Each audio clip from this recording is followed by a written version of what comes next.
हे hello one, आज के इस एक और बेसिक स्टॉक मार्केट के वीडियो के अंदर हम समझने वाले हैं that what is PE ratio. अक्सर जब भी आप किसी एक्सपीरियंस होल्डर से सलाह लेते हैं कि भाई मुझे किस कंपनी के शेयर्स में इन्वेस्ट करना चाहिए, तो वो आपको बताते होंगे देख भाई इस कंपनी का जो पीई रेशो है वो बहुत बढ़िया है और ये काफी अच्छी कंपनी है फंडामेंटली भी, तो तुझे इस कंपनी में इन्वेस्ट करना चाहिए।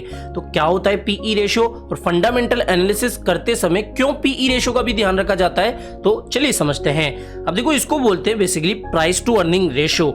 एक एग्जांपल से समझाता हूं कि अगर कोई कंपनी मंथली 100 रुपए कमाती है, तो अगर कोई बड़ी कंपनी या बड़ी जायंट कंपनी, इन्वेस्टमेंट कंपनी, कुछ भी आप बोल लीजिए, कोई इंडिविजुअल उस कंपनी को अगर खरीदना चाहता है तो वो कितना पैसा देकर उस कंपनी को खरीदने की इच्छा व्यक्त करता है, इसको अपन बोलते हैं पीई रेशो। अब पीई रेशो को दूसरे एग्जांपल से इस तरीके से भी समझो कि अगर कंपनी ए महीने का 100 रुपए कमाती है और मैं अगर उसको 1000 रुपए देकर खरीदने की इच्छा रखता हूं, यानी कि वो कमा तो 100 रुपए रही है लेकिन मैं उसको 1000 रुपए देकर भी खरीदने की इच्छा रखता हूं, तो उस कंपनी का जो पीई रेशो निकल के आएगा वो आ जाएगा 10। अब इसको कैलकुलेट कैसे करते हैं? अगर आप शेयर्स के अकॉर्डिंग देख रहे हो, कुछ शेयर्स खरीदते समय कैलकुलेट करना चाहते हो पीई, तो इसको अपन कैलकुलेट करेंगे company shares price upon earning per share. तो बेसिकली इस तरीके से पीई रेशो निकल जाता है। अब कुछ लोग बोलते हैं कि अगर किसी कंपनी का पीई रेशो कम है तो भैया उसमें इन्वेस्ट करना चाहिए। अब देखो, पीई रेशो काफी कॉम्प्लिकेटेड भी है और बहुत सिंपल सा है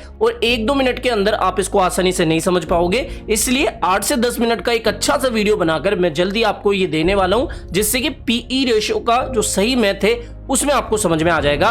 तो जो रफली ज्ञान है वो मैंने आपको बता दिया कि पीई रेशो होता है प्राइस टू अर्निंग रेशो। एक कंपनी अगर इतना रुपए महीने का या साल का कमाती है, तो कोई बड़ी कंपनी उसको अगर इतना रुपए देकर खरीदना चाहती है, तो उस तरीके से पीई रेशो निकलता है। बेसिकली वैल्यू निकालने का एक तरीका है। तो अब इसको और अच्छे से समझेंगे अपन लॉन्ग वीडियो के अंदर।